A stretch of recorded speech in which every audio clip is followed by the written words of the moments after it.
Aquí comienza Café Karlovich. Bienvenidos, amigos y amigas del fútbol retro, del fútbol nostálgico, del fútbol vintage, en definitiva, de ese fútbol de ayer que tanto nos gusta rememorar. Y, sobre todo, bienvenido mi gran amigo y gran compañero Marcos Rojo. ¿Qué tal, Marcos? ¿Cómo estás? ¿Qué tal, Tony? Pues muy bien, deseando grabar este capítulo que tanto nos hará aprender de cómo ha cambiado el fútbol gracias al caso que vamos a exponer durante el día de hoy. Pues sí, porque lo de cambiar el fútbol, algo que cambie el fútbol, que cambie el mundo del deporte, o que cambie, yo lo utilizo mucho, ¿no? En Massive Ball, cambió el baloncesto. Es una expresión muy manida, pero es que en este caso yo por mi parte afirmo a que fue algo literal, ¿no, Marcos? Y tan literal, porque el fútbol que conocemos a día de hoy no sería lo mismo si el jugador del que vamos a hablar hoy no hubiera tomado la decisión de dar un paso adelante, denunciar su caso y poner patas arriba toda la normativa imperante en el fútbol europeo. Pues sin más dilación, empezamos ya a presentar nuestro nuevo capítulo. Vamos a un expediente de Karlovich muy especial, porque como bien decimos, fue un punto de inflexión en cuanto al fútbol se refiere. Yo diría que incluso más, por ejemplo, que lo que supuso la implementación del VAR, por hablar de un caso que cambiase un poco las normas de manera más reciente. Y es que no se trata de otro podcast de True Crime, pero también vamos a exponer un caso, un juicio y todo lo que trae a su alrededor. Vamos a hablar en concreto del caso Bosman, lo que supuso después la famosa Ley Bosman. Pero lo primero de todo, Marcos, ¿quién era Bosman? Pues Jean-Marc Bosman era un centrocampista belga que en 1990, a sus 25 años, jugaba en el Royal Football Club de Lieja, que era uno de los equipos de su ciudad. Un club no tan célebre como el Standard de Lieja, pero que entonces era equipo ya de primera división. Ese verano de 1990, Bosman terminaba contrato. Y aunque él deseaba continuar en el equipo, porque estaba cómodo y hasta se hubiera quedado por el mismo salario que le estaban ofreciendo, el Lieja le hizo una oferta muy a la baja. Un solo año de contrato con un 60% de bajada de sueldo. Lógicamente, era una manera de mostrarle a Jean-Marc Bosman la puerta de salida y claro, no consiguieron alcanzar un acuerdo económico. Y Bosman se quedó sin contrato. Esta situación es cada vez más habitual en el fútbol de hoy. Cada vez hay más jugadores que apuestan por sí mismos para contar con esa carta ganadora que es directamente proporcional al nivel del jugador y les abre las puertas a una nube de ofertas para incorporarse a diferentes equipos que además, al no tener que pagar traspaso, pueden ofrecerle una prima de fichaje. Pero hablamos de 1990, no hablamos de 2025. Y con la ley imperante, la situación de los que acababan contrato era muy diferente. Bosman se quedaba sin contrato, eso es cierto, pero no se quedaba automáticamente libre, sino que pasaba a engrosar una lista de transferibles del Lieja, lo cual va a permitir que su ex equipo pueda exigir una indemnización a cualquier club que se interesase por el jugador, por mucho que ya no tuvieran vínculo contractual alguno. A mí esto, Marcos, no sé a ti, pero a mí me suena muy surrealista. Es surrealista, pero era legal. Por lo cual, hasta ese momento, nadie se había planteado luchar para cambiarlo y se aceptaba pues como el status quo del mercado. Y fue en ese contexto legal y contractual en el que Bosman recibió una oferta para fichar por el modesto Dunkerque de la Liga Francesa, de la segunda división en concreto. Era una oferta que económicamente superaba con creces el último ofrecimiento del Lieja y Bosman pensó que no era primera división como le hubiera gustado, era cierto, pero era solo un año, tampoco tenía mejor opción y se dijo a sí mismo que probar en el fútbol francés también estaría bien para su proyección futura y eso podría compensar el hecho de caer una categoría. Así que Bosman aceptó, confiando en que el Lieja, que le había mostrado la puerta de salida, además él, un chico local de la ciudad, pues no pondría trabas. Pero la directiva del Lieja por mucho que hablemos de un futbolista, ¿no? Que no les interesaba, pues no estaba dispuesta a renunciar a una suma de dinero. Que si bien tampoco era muy importante, sí que les permitiría, pues, tapar algún agujero y menos si estaban. Y además, si estaban amparados por la ley. Así que tomaron una decisión que va a desencadenar un tsunami jurídico que hoy permite que podamos ver, por ejemplo, Antoine Griezmann jugando en el Atlético de Madrid sin ocupar plaza extranjero, o que el Real Madrid se haya hecho aficionado a fichar a jugadores con el contrato expirado, como puede ser el caso de Antonio Rüdiger, de David Alaba o más recientemente Kylian Mbappé, sin tener que abonar ningún solo euro a sus equipos de procedencia. Cuando el Dunkerque le solicitó el transfer a Bosman, trámite obligatorio, y cuántas veces hemos escuchado, Marcos, eso del transfer en un jugador de aquella época, el Lieja exigió una compensación económica a cambio. Se trataba de una compensación elevada, además. Casi 12 millones de francos belgas, que si lo pasamos a euros hoy en día serían unos 500.000 euros aproximadamente. Y claro, Tony, ha citado a David Álava, ha citado a Mbappé. Bosman no era ninguno de esos jugadores, ¿no? Y claro, el Dunkerque, pues sí, pensaba que era un jugador interesante, quería incorporarlo, pero solo si llegaba libre. Así que cuando el Lieja pidió esa cantidad de dinero elevada, pues el acuerdo se vino abajo. Bosman se quedó sin poder jugar ni en el equipo que estaba dejando, ni en el Dunkerque, que se había interesado por él, y se quedó en tierra de nadie. Ahí Bosman estaba en un callejón sin salida, porque claro, también se planteó pagar ese millón de euros, o medio millón de euros que estaba pidiendo el Lieja por su libertad, pero se dio cuenta de que no podía. Y además, cualquier equipo que se interesara por él, si quería ofrecerle unas buenas condiciones, pues teniendo en cuenta que tenía que pagar los 500.000 euros al equipo de procedencia, esas condiciones bajarían. Así que Bosman se hartó, ¿quién dijo miedo? Pensaría, se echó al monte y ahí decidió denunciar el caso y desafiar a los más altos estamentos deportivos. Ojo, que hay que echarle coraje. Así que en agosto de 1990, Bosman presentó una demanda contra el Lieja, la Federación Belga de Fútbol y hasta la UEFA, argumentando que las normas vigentes violaban su derecho al libre tránsito de trabajadores dentro de la Comunidad Económica Europea, que era como se conocía entonces la Unión Europea, y estábamos ya en un caso judicializado a partir de ese momento. Así es, mira, voy a sacar a relucir mi semestre que estuve matriculado una vez en primero de Derecho. Su argumento se basaba en el artículo 48 del Tratado de Roma de 1957. Tema, por cierto, que estoy dando actualmente en mis clases de sociales a sexto de primaria. ¿Y eso qué garantizaba? Pues que cualquier ciudadano europeo podía trabajar en otro país miembro sin restricciones. Así Bosman no solo demandaba por su traspaso frustrado al Dunkerque, en lo que hubiera sido un caso poco trascendente, simplemente una riña entre clubes, sino que al hacerlo cuestionaba un sistema que permitía a los clubes exigir compensaciones económicas incluso cuando un jugador había finalizado su contrato. En otras profesiones, una persona podría cambiar de trabajo libremente una vez terminado su contrato, pero en el fútbol un club podría bloquear el fichaje de un jugador si otro equipo no pagaba una compensación. La consecuencia de esto era que muchos futbolistas, pues especialmente los de menor perfil, quedaban atrapados muchas veces en situaciones precarias y sin poder decidir su futuro e incluso sin poder ejercer su derecho a jugar al fútbol, a ejercer su profesión. Pues sí, Tony, y desde ese momento Bosman lo pagó, porque quedó marcado con un jugador tóxico. La justicia belga es verdad que le otorgó una bombona de oxígeno en forma de medida cautelar para que pudiera seguir jugando mientras el juicio avanzaba, pero claro, ningún club quería fichar a un jugador que estaba desafiando al sistema por miedo a posibles represalias de la Federación Belga, de la UEFA.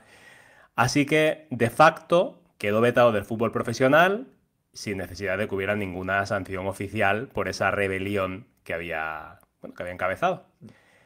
Y el caso fue avanzando lentamente, como normalmente avanza la justicia en los tribunales belgas. No solo aquí la justicia es lenta, sino en Bélgica también. Y ante la complejidad del asunto, llegó un momento en el que el Tribunal de Apelación de Lieja decidió en el año 93 remitir el caso al Tribunal de Justicia de la Comunidad Europea.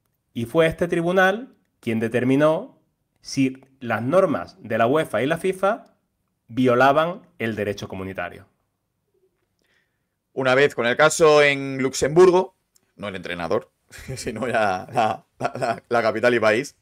La demanda de Bosman adquirió una dimensión mucho mayor. A estas alturas ya no se trata de un discreto futbolista belga demandando al Lieja por no haber acabado con su pase en el Dunkerque, sino que hablábamos de la oportunidad de establecer un cambio de paradigma en el fútbol europeo. Y eso atrajo el interés de abogados especializados en derecho europeo y laboral, que vieron este juicio pues una oportunidad de sentar un precedente importante y ganarse un nombre dentro del derecho internacional. Uno de ellos era el joven Jean-Louis Dupont, un abogado belga especializado en derecho europeo y derecho de la competencia, que aunque no era una figura mediática, ya tenía experiencia en casos de libre circulación de trabajadores y normas de competencia dentro de la Unión Europea. Dupont se convirtió en una pieza clave en la estrategia legal de Bosman, ya que su enfoque no era solo ganar el caso, sino que también querían crear un precedente legal que cambiara el deporte para siempre.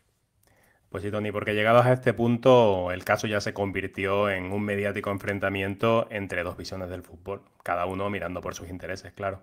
Por un lado estaba la UEFA y las federaciones nacionales que defendían el sistema de traspasos vigente, argumentando que garantizaba la estabilidad económica y el equilibrio entre los clubes, y temiendo que si el fallo favorecía a Bosman, los jugadores ganarían demasiado poder en el mercado y los clubes más modestos perderían toda capacidad de negociación. Y por otro lado, en el otro bando estaban Bosman y su equipo legal, encabezado por Dupont, que argumentaban que las normas eran una violación directa del derecho comunitario y perjudicaban a los jugadores. Pues finalmente, tras 2 años de deliberaciones, en diciembre del 95, el Tribunal de Justicia de la Unión Europea dictó su veredicto, dando la razón a Bosman y poniendo fin a una batalla legal que marcaría el inicio, como hemos dicho en nuestra introducción, de una nueva era en el fútbol europeo. La sentencia estableció 2 puntos claves. Uno de ellos, el denunciado originalmente por Bosman, y un segundo punto que no es lo que Bosman perseguía con su demanda original y que fue lo que realmente supuso una revolución para la mayor parte del fútbol europeo. Por un lado, los jugadores comunitarios pueden cambiar de equipo libremente cuando terminan contrato, sin que su antiguo club reciba compensación alguna. Y por otro lado, quedaban prohibidas las restricciones de cupos de jugadores comunitarios en las ligas nacionales y competiciones europeas. Aquí es donde tenemos el gran punto cambio de partida y donde las reglas van a cambiar totalmente. Sí, Tony, el fallo fue, como dices, totalmente histórico, porque es que trajo una transformación total del mercado de fichajes. Y lo estamos viendo ahora. Si analizamos el mercado de fichajes teniendo en cuenta estas dos cláusulas de la sentencia, es que prácticamente cada fichaje tiene un sentido debido a ello, ¿no? Y si analizamos el fallo, yo fijaría dos ganadores principales en el proceso. Por un lado, indiscutiblemente los futbolistas, posiblemente los mayores beneficiados, aunque cuando veamos el segundo beneficiado puede ser que podamos establecer un debate. Porque los futbolistas ganaron más poder de negociación, ya que los clubes no querían perderlos gratis y se vieron obligados a ofrecerles mejores contratos para retenerlos. Además, las primas de fichaje se dispararon porque los equipos comenzaron a pagar bonificaciones millonarias a los jugadores que llegaban libres en lugar de gastarla en traspasos. Abrieron muchísimo su abanico de posibilidades porque hasta el fallo del caso Bosman, para muchos, las limitaciones que marcaban los cupos de extranjeros se circunscribían o hacían que se circunscribiera su mercado a los mercados nacionales.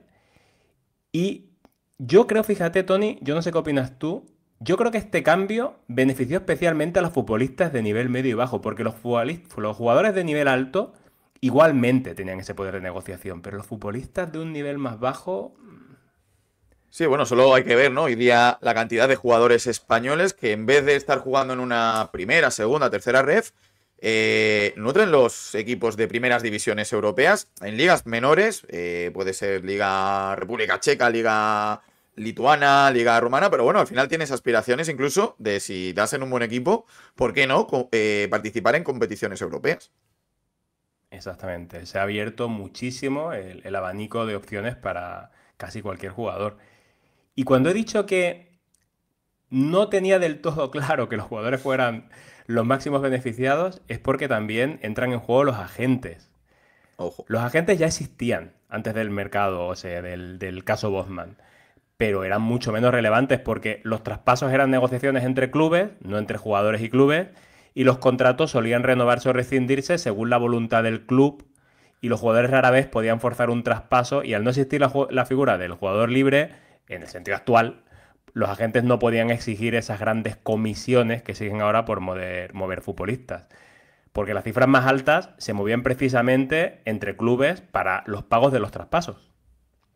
Sí, aquí yo invito a nuestros amigos si no lo han hecho ya, por favor, a escuchar la entrevista con Rubén Cano, que nos contó de primera mano cómo él prácticamente le contaban que estaba traspasado a un club como jugador y luego lo que él pudo ver trabajando en la dirección técnica del Atlético de Madrid de la mano de Jesús Gil, que cambiaba radicalmente de lo que había vivido como jugador.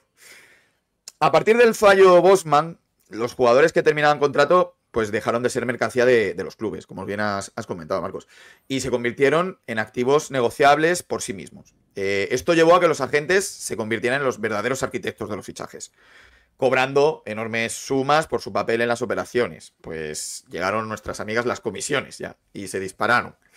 Un jugador que llegaba libre a un club, pues ya no costaba dinero en el traspaso, por lo que por el equipo que lo pretendía, podía permitirse pagarle más salario y darle una prima de fichaje jugosa para convencerlo. Como hemos visto, por ejemplo, en el pasado verano, ¿no? Sin ir más lejos. Los agentes comenzaron a exigir un porcentaje de estas primas, como parte de su comisión o directamente comisiones para ellos mismos. Sí, Tony, no solo eran comisionistas, porque también adquirieron un poder muy grande en la toma de decisiones de los jugadores, que en algunos casos están a merced del agente. Pasan de estar a merced del club casi a estar a merced del agente, ¿no? Un agente que negocia con múltiples equipos al mismo tiempo, buscando el mejor acuerdo para el jugador y también para él.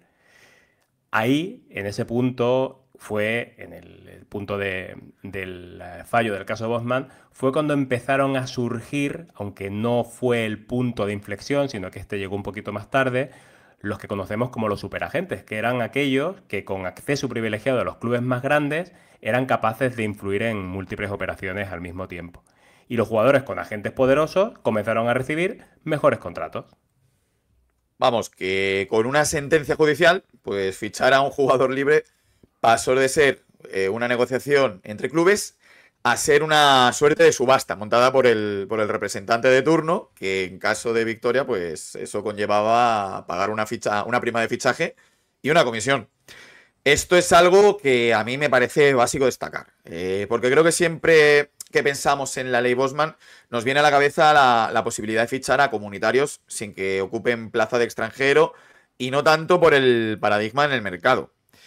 Se me viene a la cabeza nombres como Jorge Méndez, el fallecido Mino Raiola, Mini Zahavi, pues no habrían existido sin el caso Bosman o no habrían cogido tal protagonismo sin este fallo en el juicio del jugador belga.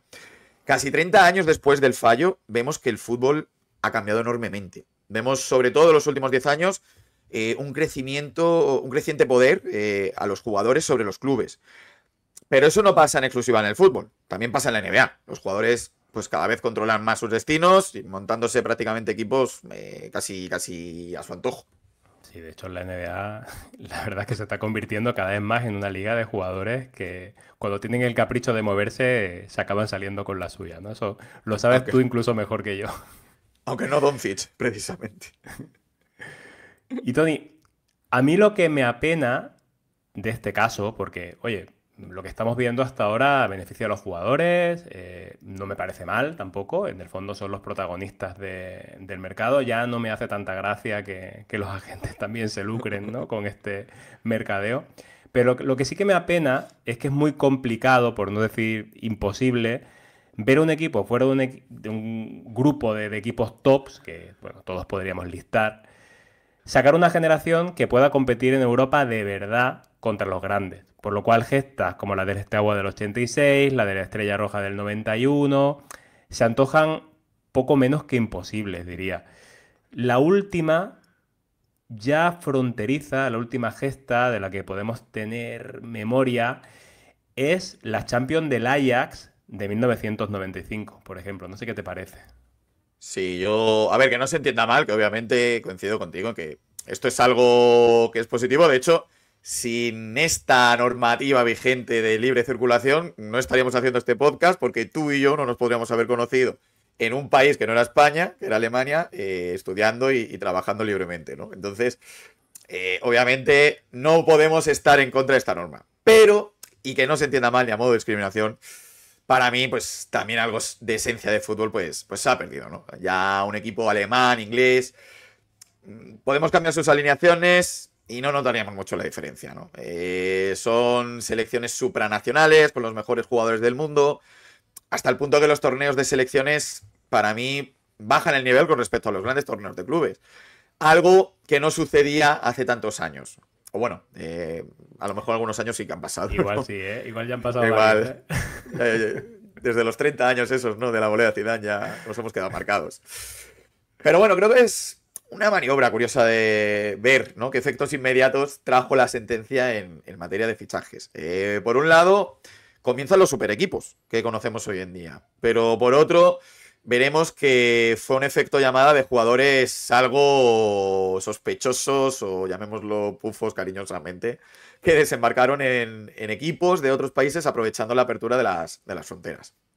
Pues sí, Tony, haremos un repaso, como comentas, a lo que deparó el mercado de fichajes ese primer verano en el que la ley Bosman estuvo vigente. Pero antes vamos a hacer un análisis tirando un poquito de friquismo. Y vamos a poner al Ajax como caso de estudio. Creo que es un ejemplo bastante representativo en el que podemos ver cómo ha evolucionado el mercado de los traspasos desde hace, bueno, más de 50 años. Saquemos el bisturí, saquemos las probetas, Tony, y tomemos al Ajax como caso paradigmático. El Ajax gana la Champions en el 95 y justo ese año llega la sentencia y el verano siguiente entra en vigor la ley Bosman. Así que los de Ámsterdam podemos decir que con su gran trabajo de cantera y con un equipo de scouting muy bueno también, que siguen teniendo, aunque ya hay otros equipos que lo han igualado o superado, formaron poco a poco un equipo que con una dosis de continuidad, esto es clave, y de paciencia también, fueron mezclando jugadores de varias generaciones y acabaron llegando a lo más alto, tanto que se hicieron con el máximo cetro continental. Vamos a analizar, Tony, la alineación de esa noche, en 1995, y vamos a ver qué jugadores de los que tuvieron presencia, de los que saltaron al campo, fueron vendidos y cuándo. Pues mira, si empezamos por la portería y no estamos en el 11 de gala, que ya lo hicimos del Ajax, por cierto, recomiendo también que lo volváis a ver o lo veáis por primera vez si no lo habéis visto. La portería Van der Sar, pues va a acabar saliendo a la Juve en el 99. Reisiger va a aguantar un año más en el Ajax y se va a ir al Milán en el 96. Danny Blind, padre de Danny Blind del Girona, se va a quedar en el Ajax. Este sí que no va a tener el mercado, pero porque es muy veterano y se va a retirar en el equipo neerlandés. Al igual que va a suceder con Frank Rijkaard. Ya llegan caras bastante similares, o nombres, mejor dicho, similares, familiares, perdón, que tenemos más en la retina.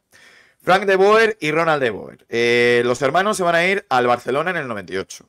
Clarence Seedorf no se va directo al Madrid como mucha gente pueda pensar, sino que se va a ir a la Sampdoria ese mismo verano. Y ahora allí recalará en el Bernabéu.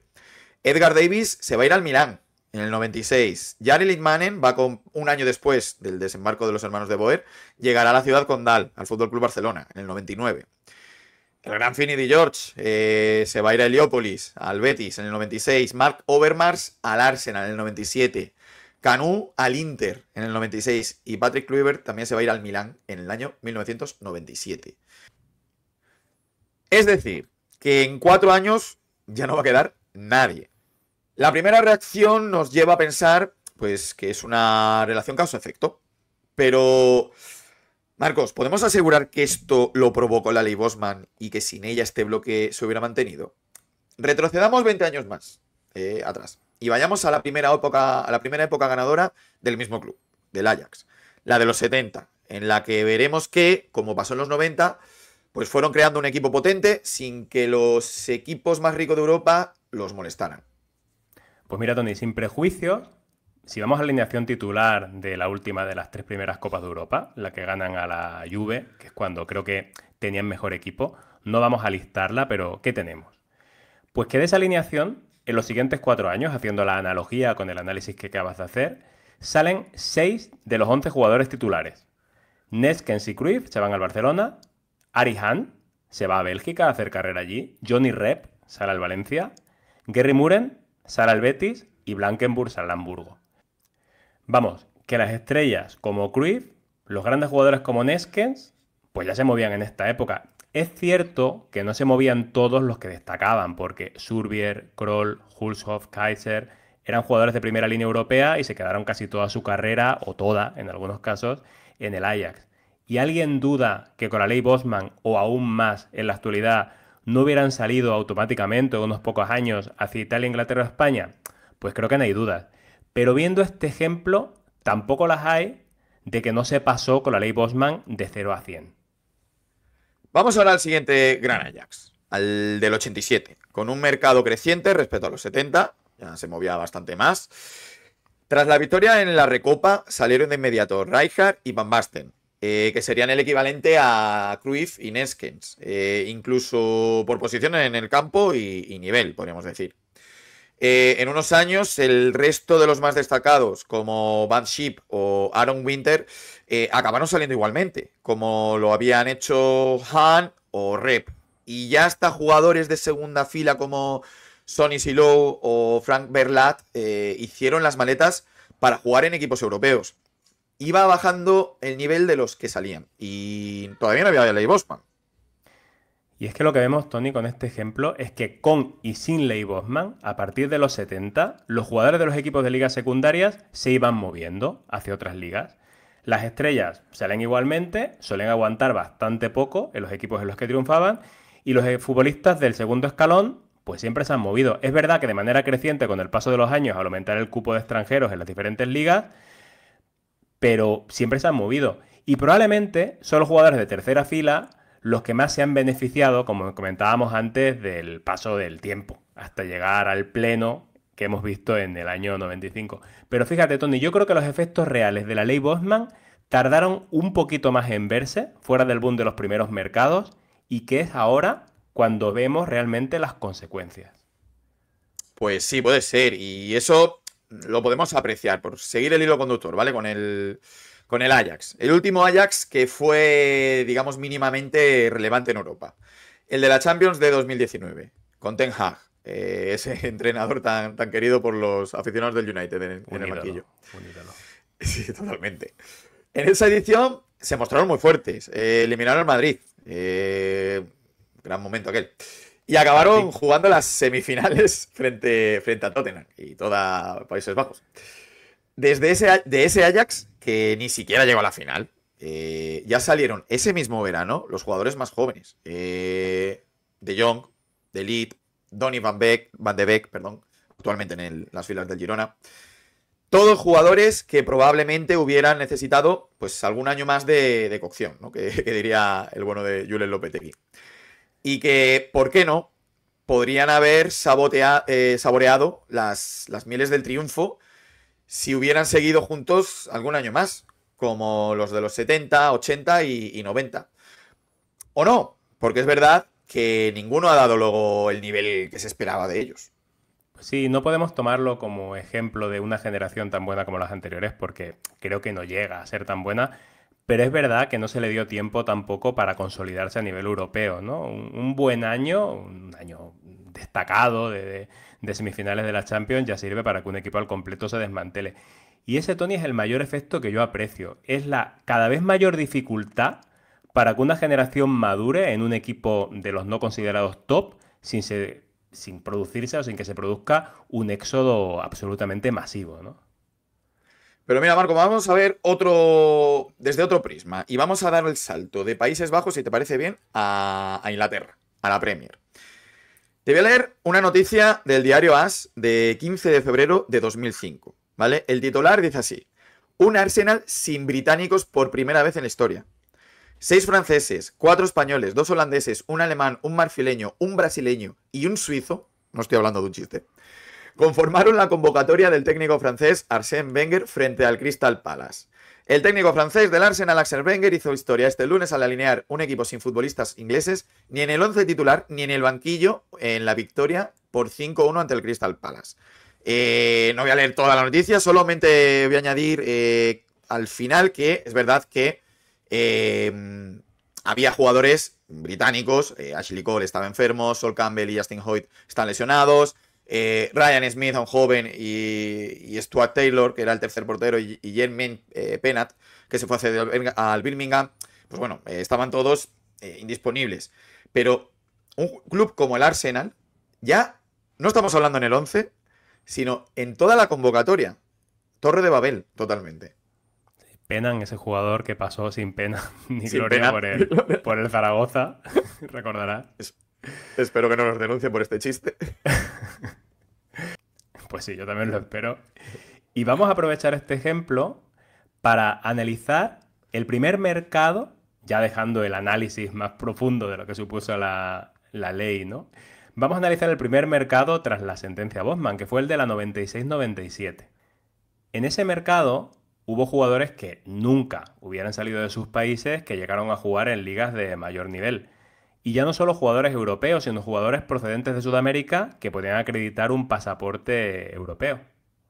Sí, porque ese es otro punto, ¿no? del que hablar. La cantidad de jugadores, sobre todo de procedencia de Argentina, de Uruguay, de Brasil, que atestigaban tener abuelos o bisabuelos de origen españoles, portugueses, italianos. Aparecieron muchísimos con pasaporte de repente. De hecho, fíjate, como algo anecdótico, incluso se llegó a debatir, no sé hasta qué punto dentro del club, pero en el Athletic Club de Bilbao, la posibilidad de fichar jugadores que, aunque siendo extranjeros, siendo uruguayos, argentinos, se hablaba incluso del nombre de Diego Forlán, teniendo antecedentes vascos, en este caso, el poder ficharlos y meterlos en la filosofía del Athletic Club de Bilbao. La verdad que el boom fue muy importante, ¿no? Bueno, un vasco nace donde quiere, Tony, ¿no? Por lo cual, oye, Eh, Forlán, si quiso nacer en Uruguay, Eso también es cierto.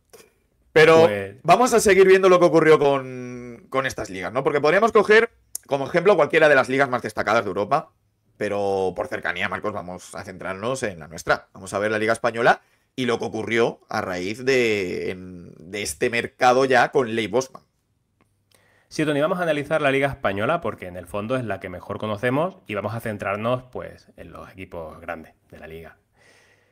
Si vamos al Madrid, ese verano llegaron Clarence Seedorf, Bodo Illner o Cristian Panucci, este ya en enero. Yo no me imagino, en la época pre-Bosman, un equipo grande gastando una plaza de extranjero en un portero en un lateral derecho. Un lateral derecho que además viene a sustituir a otro lateral que se la pegó en Madrid, un lateral de infarto recuerdo, y que este sí que debe a Bosman el regalo o el castigo, porque es verdad que tampoco salió muy bien del equipo y creo que no lo pasó muy bien el pobre, de haber vestido de blanco, que fue el portugués Carlos Secretario. Tampoco me imagino a Cristian Carembé, por mucho que se le diera una bola desmesurada a su fichaje por la guerra que provocó entre Madrid y Barcelona, llegando a Madrid sin Bosman. Pero es verdad que metió esos 2 goles de puntera que fueron decisivos para la séptima Champions del Madrid. Así que igual una parte de esa Copa de Europa se le debe a un belga de Lieja. Una cosa que, la verdad, no me había planteado hasta que hemos hecho este capítulo. Y luego más adelante, cómo olvidar grandes incorporaciones madridistas como Casano, aunque tenía calidad, pero vaya fichaje, Fobert o Gravesen. Era impensable que esos jugadores hubieran aterrizado en Madrid antes que Bosman. Pero impensable porque pienso en fichajes anteriores de la ley Bosman y claro, Claudemir Vitor, del que Mendoza al verlo dijo que era un petardo literal en el palco, Spasic, del que Di Stéfano siendo su entrenador dijo que con él nunca se sabía si atacaba o defendía. Así que volvemos a poner en duda que Bosman influyera tanto, ¿no? Ya fuera de broma, ¿no? Sí, Siempre ha habido fichajes pufos, pero es verdad que se multiplicaron, ¿no? Con este nuevo status quo del fútbol europeo. se dice que el Madrid fichó a Edwin Congo por una carta que llegó a las oficinas del Bernabéu asegurando que era el mejor jugador que habían visto en su vida, ¿no? Y la carta era de un niño, por lo visto, algo De así. un O sea, niño, sí. sí, No sí. recuerdo. Surrealista a los 90 de cómo funcionaba el scouting, la verdad.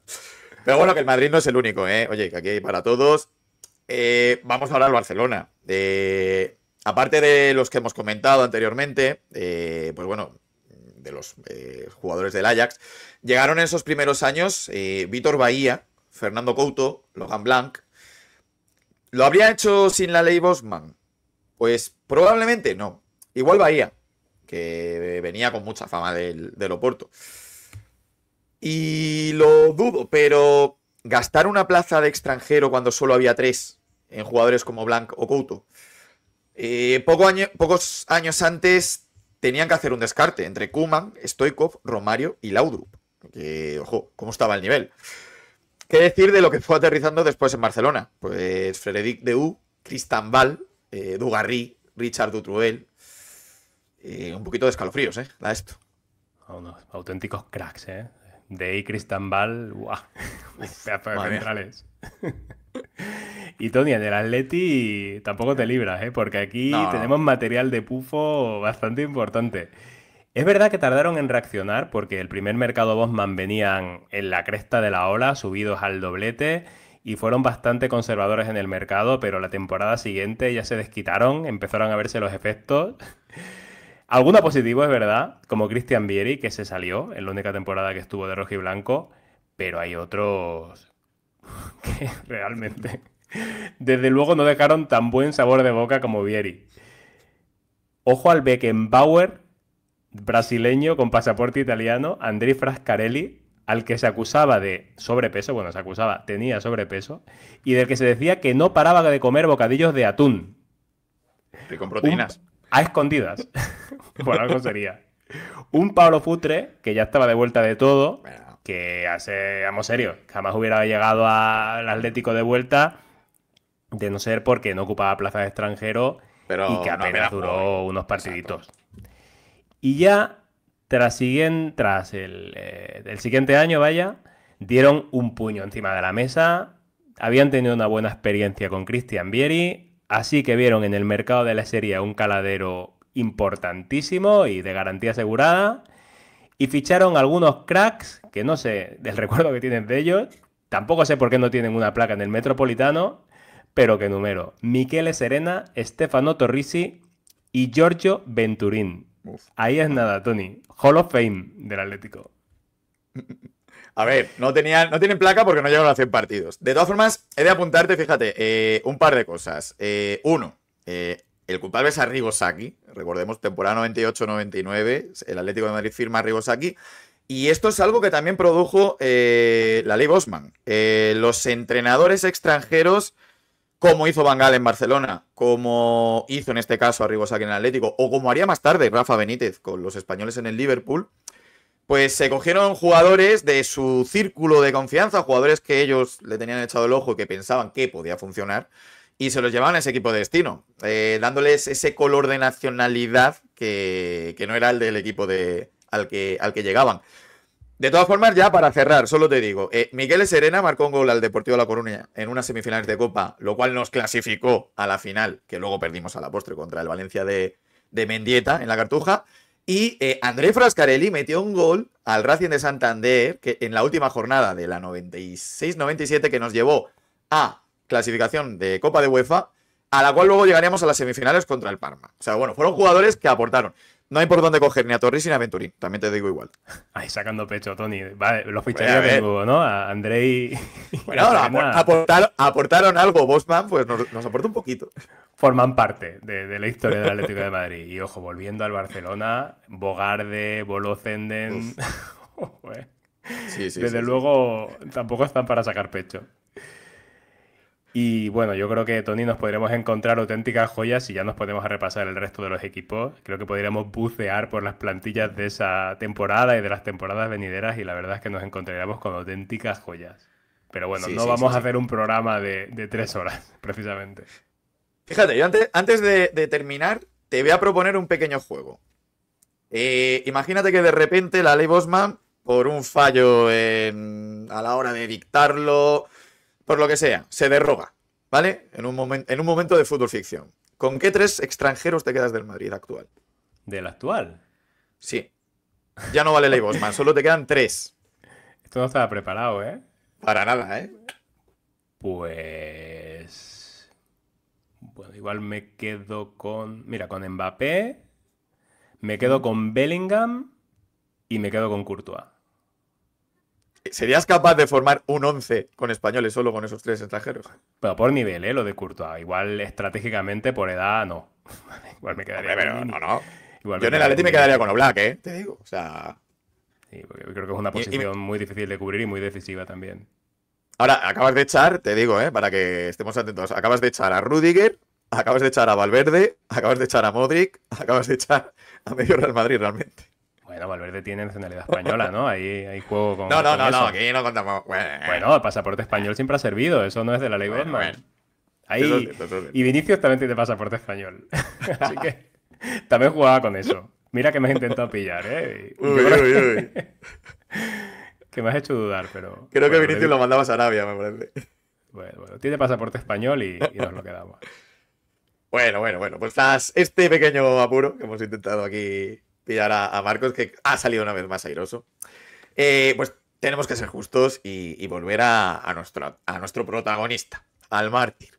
Y sí, porque es una palabra muy manida, al igual que era lo de cambiar el fútbol, pero la verdad es que Jean-Marc Bosman es el ejemplo perfecto de un mártir en el fútbol. Mártir involuntario, vale.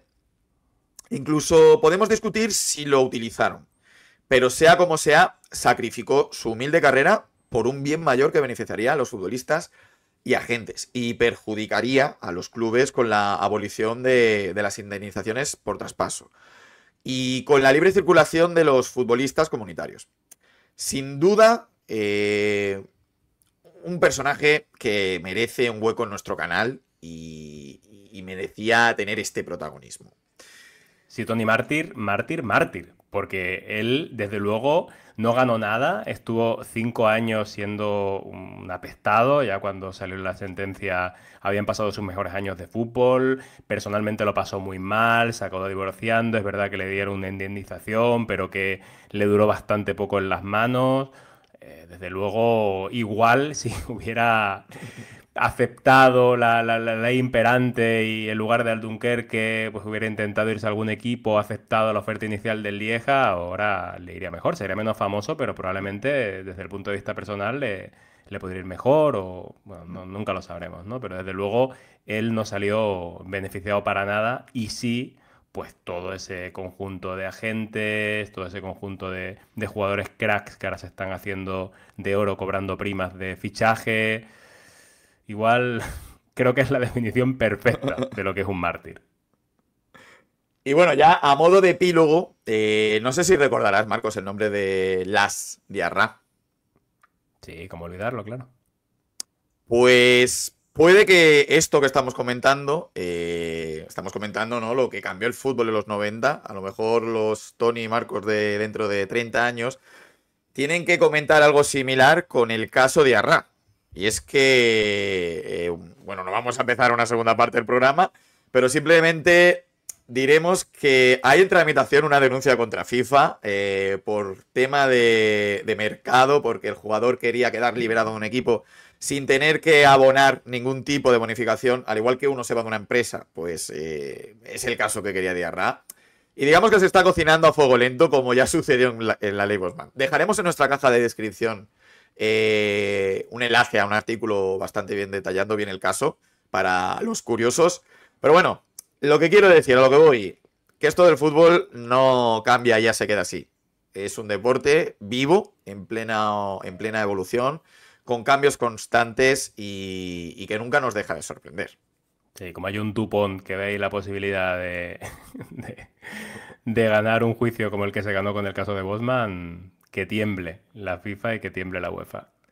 Y los equipos. Pues Marcos Rojo, muchísimas gracias. Un día más. Tony, muchas gracias a ti. Un placer, como siempre, grabar contigo. Y gracias a todos los que estáis ahí, los que nos habéis acompañado en este expediente Karlovich. Bosman, el juicio que cambió el fútbol. Recordad que podéis apoyar el proyecto siguiéndonos en nuestras redes sociales, en X, @cafecarlovich, en nuestro canal de YouTube, suscribiéndoos, dándole like, la campanita, todas esas cositas. En nuestras plataformas de podcast, Apple Podcasts, iVoox, Spotify. Gracias de verdad por estar ahí, porque la familia sigue creciendo. Estamos muy, muy contentos con todo el cariño que nos hacéis llegar, vuestros comentarios. Y recordad que esta noche, aunque no fuese extracomunitario, juega el Trinche.